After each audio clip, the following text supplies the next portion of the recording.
नमस्कार, जय हिंद साथियों।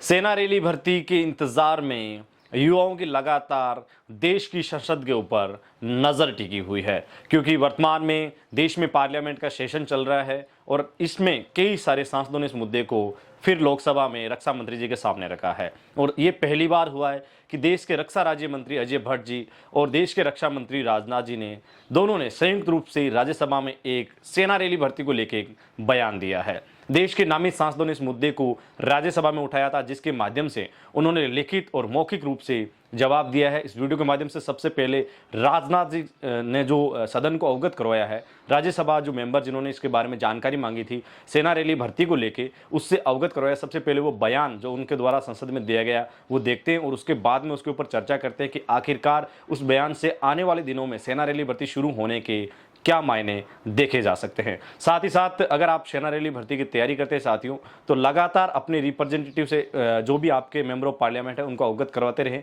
ताकि मिनिस्ट्री ऑफ डिफेंस के ऊपर ऐसा प्रेशर बने जिससे क्या है कि सेना रैली भर्ती की जो मुद्दा है इसको कहीं ना कहीं एक सोल्यूशन का दायरा मिल सके। तो चलिए साथियों, सबसे पहले राज्यसभा में रक्षा मंत्री जी के द्वारा दिए गए बयान को आपके साथ साझा करते हैं। प्लीज आप कुछ। माननीय उपसभापति महोदय, जो माननीय सदस्यों ने जानना चाहा है रिक्रूटमेंट के बारे में, तो मैं जानकारी देना चाहता हूं कि प्रतिवर्ष 90 से लेकर 100 90 to 100 यह रैली सारे देश भर में होती है।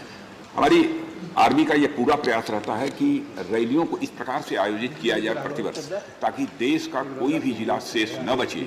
यहाँ के यदि युवक उसमें पार्टिसिपेट करना चाहते हैं रैली में, तो उन्हें पार्टिसिपेट करने का अवसर न मिले, ऐसा एक भी जिला शेष न बचे। तो ये लगातार ये एक कंटिन्यूअस प्रोसेस है, चलता रहता है। और जब भी रैलियां होती है, लगभग 90 से लेकर 100 यह रैलियां होती हैं, और एक रैली में सामान्यतः 6 से लेकर 8 जिले कवर किए जाते हैं। उपसभापति महोदय, केवल सदन की जानकारी के लिए मैंने राज्यसभा में देश के रक्षा राज्य मंत्री अजय भट्ट जी और राजनाथ सिंह जी ने संयुक्त रूप से लिखित और मौखिक जवाब है वो माननीय जो सांसद होते हैं जिन्होंने इस क्वेश्चन हाउस के माध्यम से उनके सामने ये जवाब रखे थे तारांकित प्रश्नों के माध्यम से, और उनको वापस रक्षा मंत्री जी और राज्य रक्षा मंत्री जी ने अवगत करवाते हुए कहा है कि देश में पर ईयर लगभग 100 के करीब रैली भर्तियां कंडक्ट होने का प्रोग्राम होता है, जिसके अंतर्गत लगभग देश के तमाम जिलों को शामिल किया जाता है। और एवरेज देखा जाए तो एक भर्ती में लगभग 6-7 जिलों का एवरेज बैठता है। साथ साथ रक्षा मंत्री जी ने सदन को अवगत करवाया कि ये जो कोविड के चलते ये इस तरीके की दिक्कतें हैं वो सामने आ रही है, और कहीं ना कहीं आने वाले दिनों में इस प्रोग्राम को शुरू करवाने को लेके वो कोशिश कर रहे हैं। इस बयान को अगर जोड़ के देखा जाए, यूपी इलेक्शन में एक रैली हुई थी जिसमें कई सारे छात्रों ने प्रदर्शन करके, आई थिंक वो गोंडा डिस्ट्रिक्ट थी, और वहाँ कई सारे हमारे भाई है उन्होंने क्या है कि उस मुद्दे को उठाया था। तब रक्षा मंत्री जी ने उनको कहा था होगा होगा होगा, पता नहीं ये होगा आखिरकार कब पूरा होगा। एक बार फिर सदन को उन्होंने मेरे हिसाब से भ्रमित करने जैसी बात हम कह सकते हैं, क्योंकि उनको जवाब ये देना था कि आखिरकार आप कब शुरू कर रहे हो, आपका इसको लेके प्लान क्या है, और उन्होंने ये जवाब दे दिया कि हम तो हर साल 100 रैली भर्तियां कंडक्ट करवाते हैं। राजनाथ जी, ये 2020 से पहले का आप प्रोग्राम बता रहे हो, ये हम 2020, 21, 22 3 साल डिले सामना कर रहे हैं, और लगातार आपको पता है कि देश के युवा लगातार सेना रैली भर्ती को बेहद ज्यादा परेशान है। रक्षा राज्य मंत्री अजय भट्ट जी ने सदन को अवगत करवाया कि ये स्थगित मतलब रद्द नहीं हुई है, ये रैली भर्तियां पोस्टपोन की गई है और इसमें किसी भी प्रकार की कटौती नहीं होगी।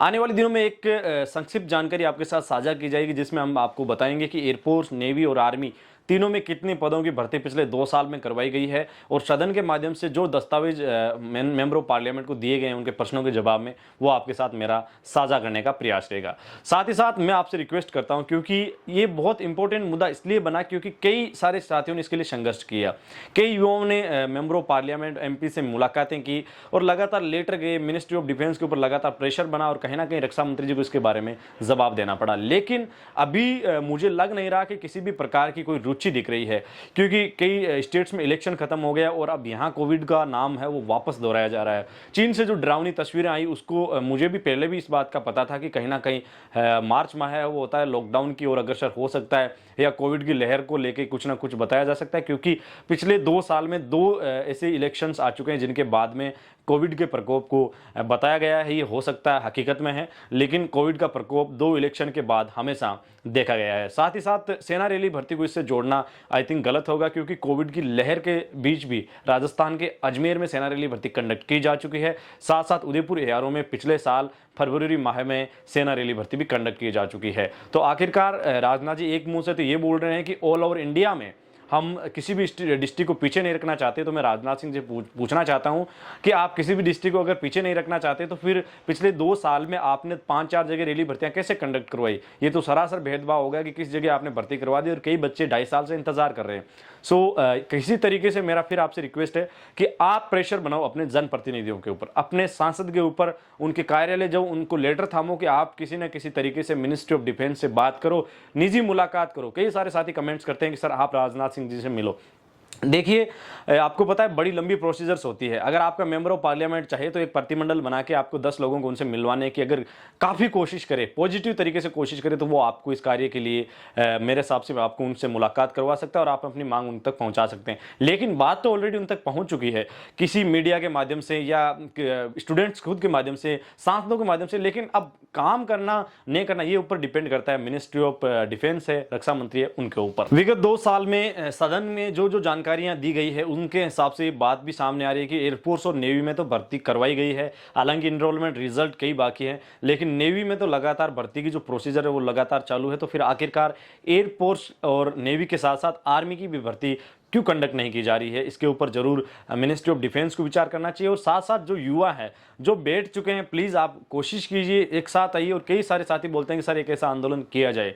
सो हम आपसे फिर आपको बोल रहे हैं कि अगर आप किसी भी प्रोटेस्ट को अगर आगे आके करते हैं तो हमारा आपको इसमें सपोर्ट रहेगा, लेकिन लोकतांत्रिक तरीके से हमें किसी भी प्रोटेस्ट को आपको पता है करना है। अगर आप करते हैं तो हमारा और एडी आर्मी पॉइंट परिवार का हमेशा निरंतर सपोर्ट रहेगा। हम किसी भी प्रकार से डाइवर्ट नहीं करेंगे कि आर्मी वालों का है, ये एयरफोर्स वालों का है, ये आर्मी वाला का है। क्योंकि आपको पता है एक वहाँ प्रोटेस्ट चल रहा है दिल्ली में, यूपीएससी वाले कैंडिडेट्स हैं, उनकी आवाज़ नेशनल मीडिया तक पहुंची और कहीं ना कहीं एक बार फिर से उनकी उम्मीदें लगातार इस बात में ज़्यादा जगने की है कि कहीं ना कहीं उनको भी एक्स्ट्रा अटेम्प्ट देने का मौका जरूर मिलेगा। साथियों, इस वीडियो से रिलेटिव किसी भी प्रकार के क्वेश्चंस हो, आपके माननीय रक्षा मंत्री जी ने जो आज बयान दिया है राज्यसभा में, उससे रिलेटिव अगर आपके कोई भी क्वेश्चंस हो, आपके जो भी उनके जो उन्होंने बयान दिया, उनके बयान से रिलेटिव आपके जो भी विचार हो, कमेंट सेक्शन, इंस्टाग्राम हैंडल या मेल के माध्यम से मुझे जरूर भेजिए।